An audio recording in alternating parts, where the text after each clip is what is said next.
For this month's conversation on co-production, we asked the group, how do we make sure that everyone has the same opportunity to fully take part in co-production in a way that suits them best? Here is what they had to say.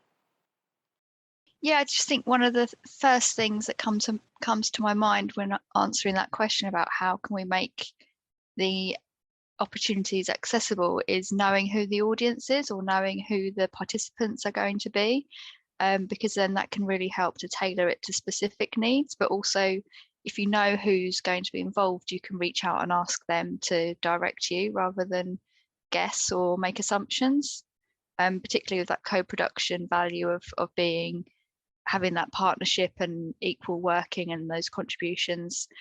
So asking people what they want from it, and then having that design what takes place.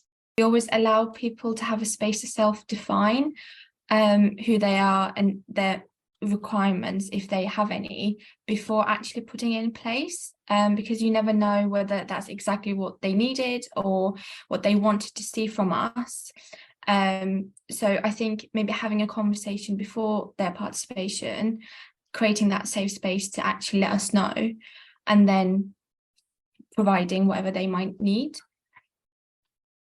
Actually speaking to some of our service users and saying, how do you want this to look, and how will it best help and support you? And sort of then part of that, when we're sort of inviting people to join the forum, is we've created a sort of assessment, I suppose, which will just be like an informal conversation, but then hopefully it can go, what accessibility needs do you have, or what support do you need, or to be able to sort of cover all of those things. It's so easy for us in a particular sector to have a particular language that we have come to communicate in. And I worked with someone who had learning disabilities, who would always be really keen on kind of holding us to account in the local authority if we used acronyms. But I think it's more than that. So even things that we may not think of as jargon, words like strategy and service, even things like service user. And I'm always thinking to myself, trying to check myself and provide other terms and talk in as simple and plain English as possible. But I still don't think I've got that right. I still feel like there's more we could do. And I just wonder if other people have had that experience in their different sectors. I think it's just such a challenge, and especially where you have a mixed group, so where you have staff and experts by experience working together, and then it's quite hard not to fall into using the language that the staff know, because you don't want to appear like you don't know it yourself. There's this kind of pressure to be knowledgeable and appear like you know what you're talking about. So then it's even more important to check yourself, and I think you can provide glossaries beforehand, and maybe that's helpful, and provide documents beforehand that explain things, and have alternate words for things, using the word plan instead of strategy and things like that. But I just feel like that's such an ongoing challenge in all of this work, to how do we use inclusive language and make sure everyone can understand and doesn't get lost with what's being talked about. We've been having a lot of conversations around kind of sharing of power and how we make people feel comfortable, and equally a lot of individuals, kind of professionals in that space as well, all from different sectors. So we recognise that there's a lot of jargon and a lot of intelligence that sort of is quite often not really digestible for people in the room, and that we talk at things at quite a high level, with just assuming everyone is up to speed, and sending kind of something that came up in a recent conversation was referring to kind of documentation being sent over in advance of meetings is referred to as papers, and people were like, I don't understand, that sounds really intimidating. And we were just trying to kind of look at why we do things in a certain way. And I think kind of our papers have been sort of very text heavy and very lengthy and in depth, and we were saying actually it would be nicer to have something that was more visual and more kind of like light touch and more accessible to more people. We spoke about jargon busters and really trying to avoid using acronyms where possible, but acknowledging that they sometimes, particularly in minutes, can be used quite heavily. So having kind of jargon busters, acronym busters at the beginning of documents is really helpful. We spoke as well about kind of the need for breaks and kind of agendas having more flexibility in them, so they feel kind of questioning like, why are we having this meeting in the first place? Is there scope for kind of more discussion and more kind of contributions, or are they just a talking exercise where we're just talking at people, and trying to create more sort of choice within how the meetings, because it often happens like co-production in meetings, and how we can make them feel more inclusive. And I think we were talking about maybe agendas being helpful in one respect, that they help manage people's expectations and allow people time to prepare and understand what they'll get out of sessions, but equally sometimes people feel more buy-in and more kind of interest if it's something that they actually want to discuss and be involved in. So maybe offering choice and giving kind of maybe 3 suggestions of things that we could discuss or use this time for, and then seeing what the room decides in that moment. And that kind of felt like a much more kind of productive way of approaching kind of meetings and agenda setting. Just to add to what other people have said, it's a massive balancing act to try and include as many people as possible. I mean, in our meetings that we have several times a year, it's always been a massive compromise between those who are just not used to being in meetings versus right the way up to senior staff who are very used to meetings and sort of almost expect things done a certain way. It can be quite a shock on both extremes. We have had, we've made adjustments for people in various ways. It's similar to other people, changing font size, changing the font, changing the colour of paper, making sure that things are accessible to people both in person and online. There's someone who has profound hearing difficulties, so we've had to make sure that we speak up for people online as well. When you're in a room, the microphone is so only so good and can pick up 1 or 2 people at once, but we'll struggle when everyone's talking or everyone's clapping. Things can get missed. We're very aware of that, but we work sort of as well as we can with technology. Some people have challenged our marketing team on the use of, garish colours. Sometimes, we will put colours that obviously the marketing team like to see go together, but for certain people it just doesn't work at all.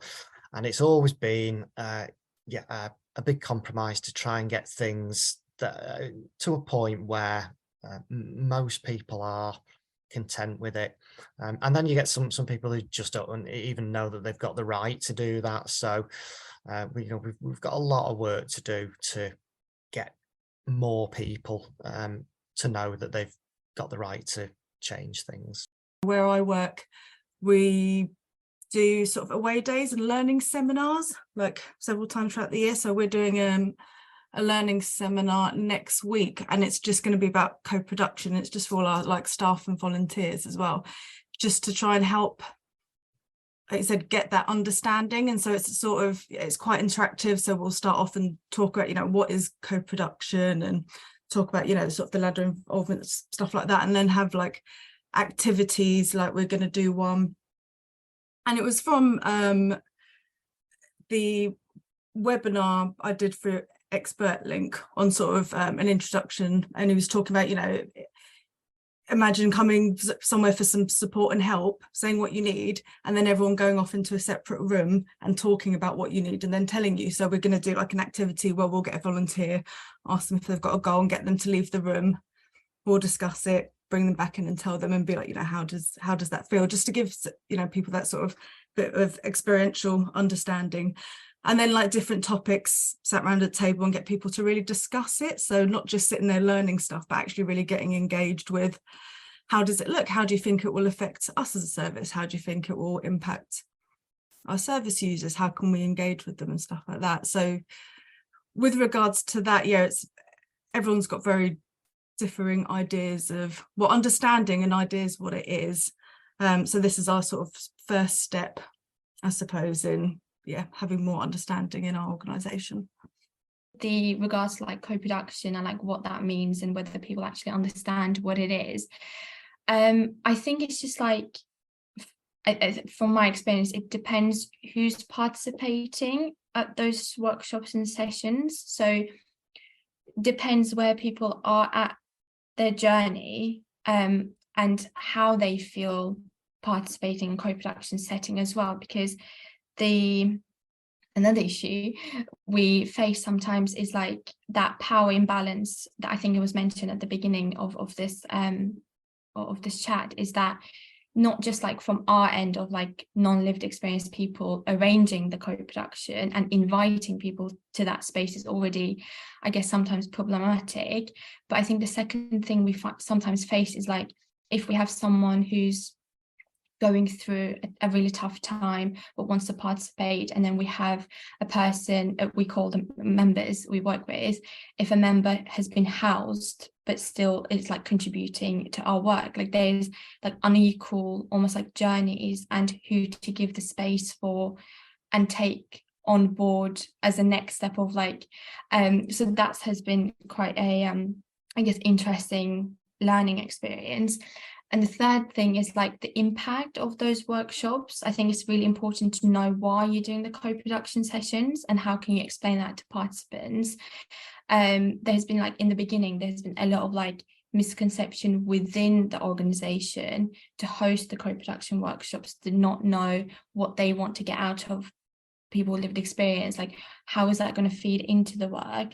Why are we doing this? Like that has been a question mark. And I think that's a process that you kind of need to overcome to establish the co-production element, because people want to see the impact of their contribution and why they're doing this.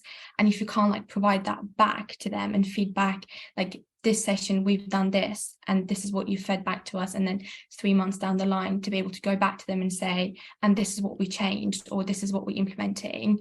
I think if that lacks, then the question is like, why are we doing this?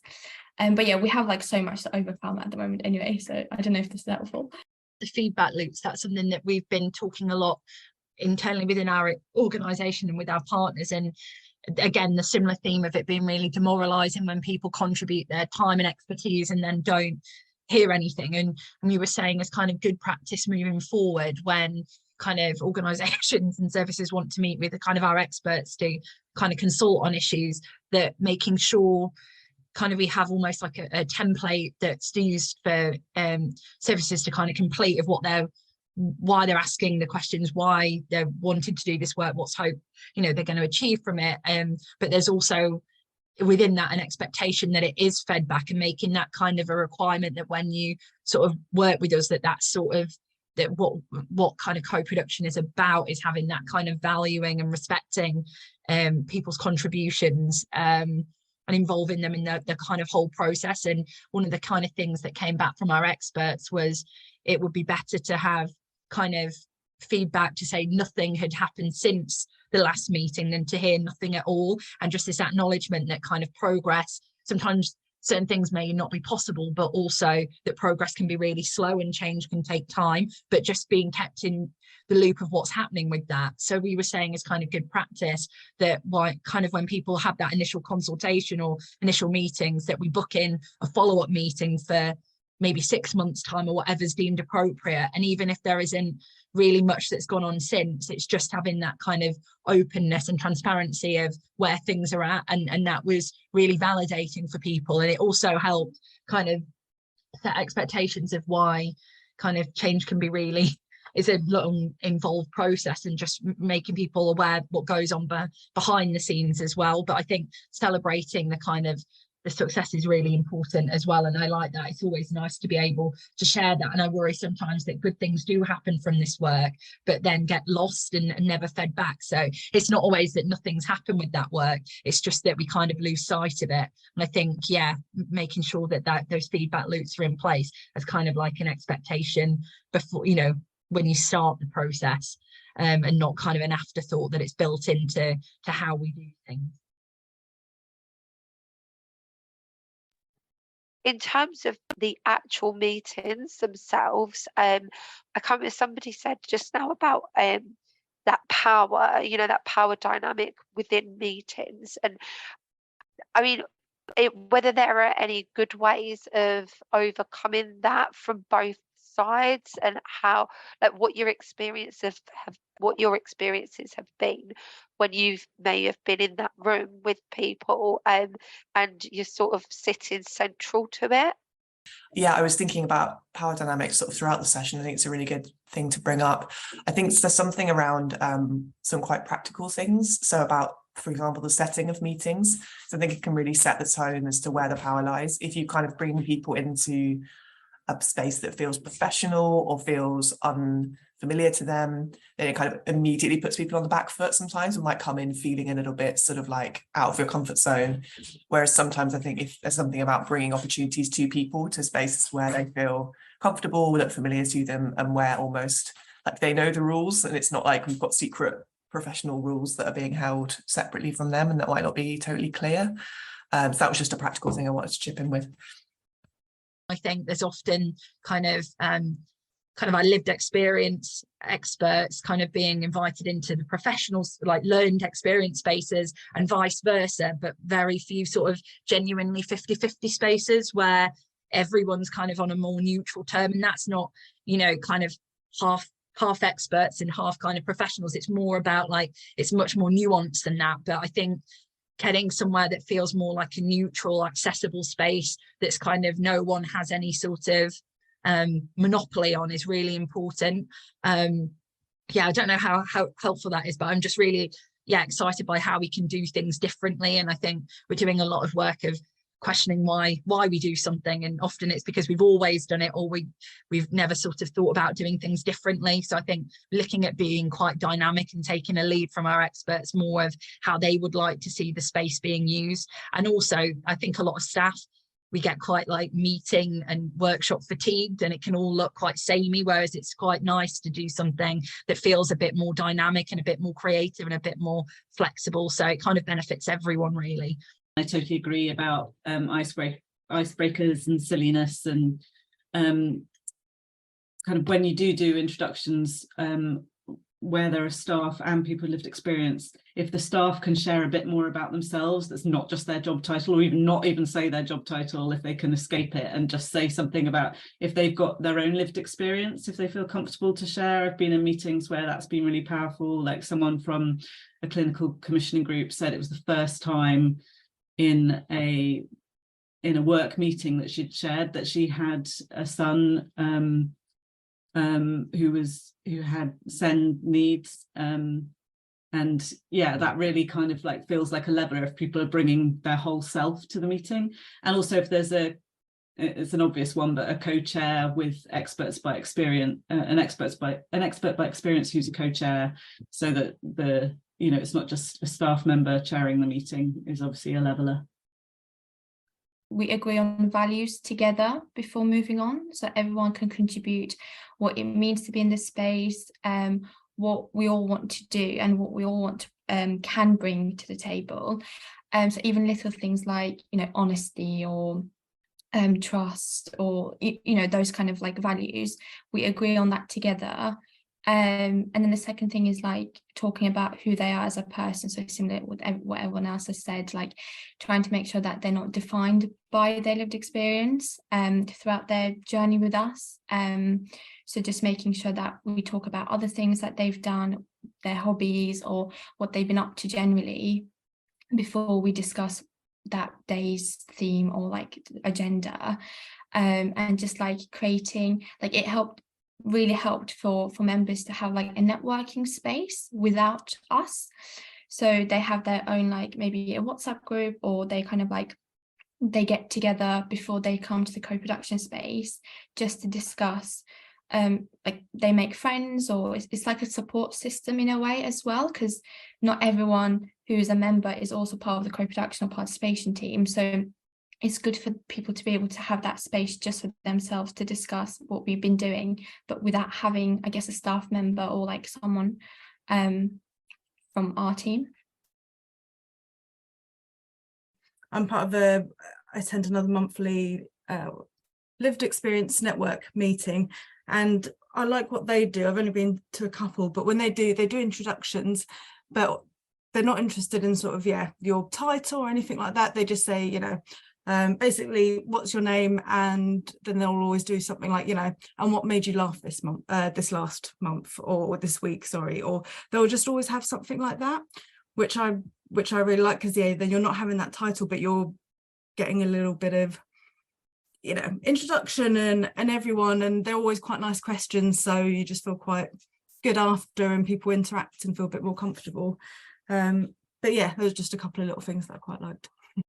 That reminded me of one of the kind of icebreakers or things that the experts had built into our development day, where on the invitation it asked everyone to wear their favourite piece of clothing, and we all assumed that it might be something that we'd all have to get up and present on, but in actual fact it took like the whole day for me to realise that it wasn't actually something that was outwardly kind of asked of the group, but the idea is that anyone in that room would know that everyone there was wearing at least some item that had a story. So it's the idea that everyone could think of something to ask someone that wasn't related to their kind of position in terms of learned or lived experience. And it was just a really lovely, like elegant way of introducing something that was felt quite sort of safe and accessible to people, everyone feeling comfortable. And yeah, I just loved it. It was just one of many brilliant features that day had. But I like that as a kind of way of a gentle icebreaker, or an optional icebreaker.